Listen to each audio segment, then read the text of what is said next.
Workplace harassment can be caused by what is often referred to as a hostile environment, a term which encompasses a wide scope of unwelcome and offensive conduct that is severe or pervasive and is based on a protected category. Items that may contribute to a hostile environment may include offensive objects that are brought into the workplace, cartoons, posters, cards, or mugs, for example, whether they are purposely meant to hurt someone or not. Verbal behavior based on a protected category can contribute to a hostile environment as well, such as derogatory comments, slurs, jokes, or offensive emails.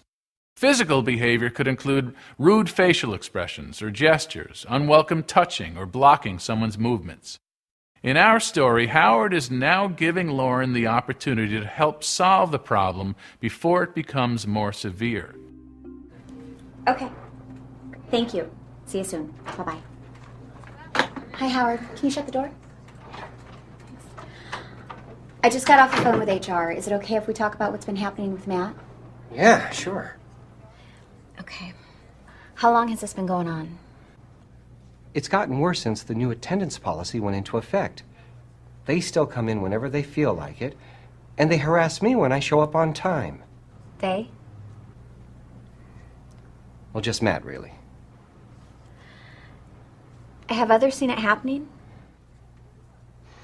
Ellen doesn't seem to go along with it very much. Neither does Frank. Okay. I'll talk to them. And I'll talk to Matt. Okay.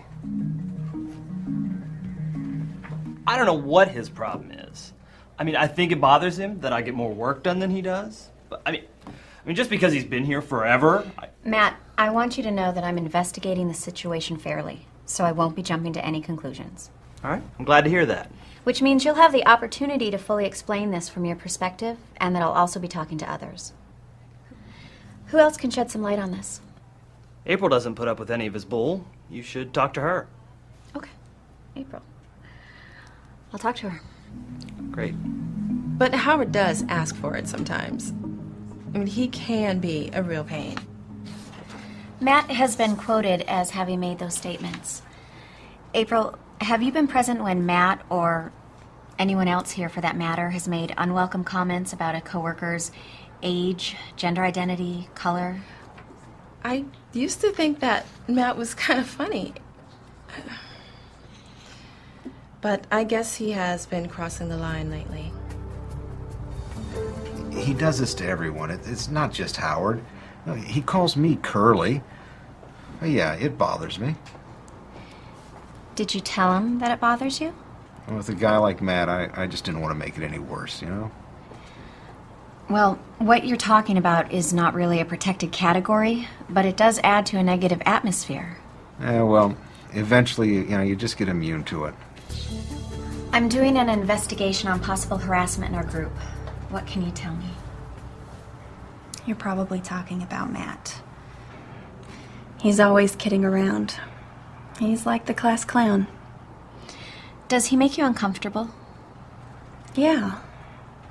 Well, at first it really bothered me when he teased me about saying grace at lunch. And how does he tease you? But he doesn't really mean any harm. Ellen, it's not his intentions that matter. It's how his conduct affects everyone around him. So how does he tease you? It's just the things that he says sometimes. Lauren is being careful to get the full story. After interviewing several more witnesses, Lauren is able to conclude that Matt has established a pattern of inappropriate comments.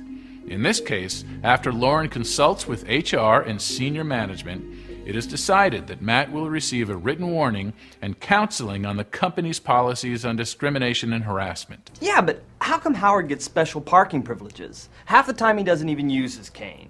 Besides, it's not like it harmed anybody. Nobody quit or anything. We're not just expecting common courtesy here. Harassment's against the law. All right. I'm sorry. I didn't think anybody would take it this seriously. Matt, few things at work are more serious than following this policy. It affects other people's jobs and touches on important rights. You need to understand that. Okay. Even though Matt thought no real harm occurred, Howard was hurt by his actions. Hopefully, he now understands that his behavior was inappropriate. What's more, Howard actually helped Matt by speaking up. Matt could have lost his job if this behavior had continued. Now Lauren will be watching to make sure no one retaliates against Howard for coming forward. An employee is protected from retaliation for filing a complaint or raising a concern about discrimination or harassment, or even for taking part in an investigation when acting in good faith. No one should ever have to regret speaking up to protect their rights in the workplace. Matt's conduct was determined to be inappropriate. He'll be dealt with accordingly.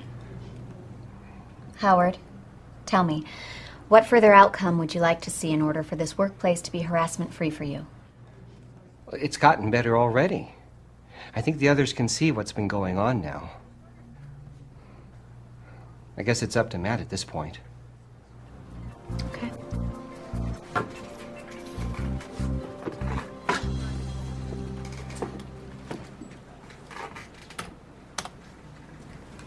Howard?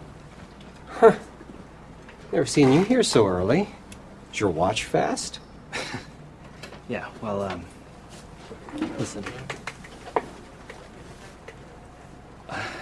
I'm sorry about what happened.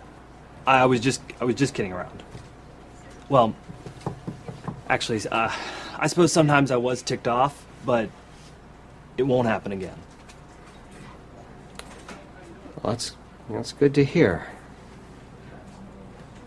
All right. I'm gonna go back to work. If you want to talk about it, just whenever. Thanks, Matt.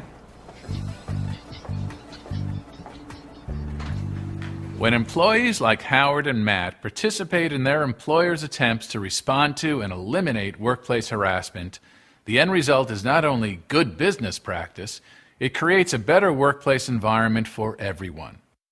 An inclusive workplace not only welcomes differences, but also maintains standards of courtesy and professionalism. With Matt and Howard, it looks like the foundation has now been laid for them to better understand and work out their disagreements. By treating each other with respect, they'll contribute to an environment where everybody can do their best work, regardless of who they are. So, what does all this mean for you? First, be familiar with your organization's policies on harassment and diversity. They often cover more than you think and help create a positive atmosphere that goes beyond mere compliance. Next, if a coworker's actions or comments are unwelcome and offensive, speak up about your concerns. If you don't feel comfortable talking to that person directly, you can usually go to your supervisor or human resources or anyone else up the chain of command. And what if someone complains about your behavior? Well, the short answer is stop. If you disagree with a complaint or have questions about it, talk to your manager or HR. Make sure your behavior is courteous and that you keep the lines of communication open. It's good to be friendly and to be yourself, but also be aware of others' perspectives and sensibilities. If you think you've hurt someone's feelings, unintentionally or otherwise, apologize and commit to improving your working relationship as you move forward. By following these guidelines, you'll help create an environment where everyone is respected and everyone feels they're part of the team. After all, we're all in this together.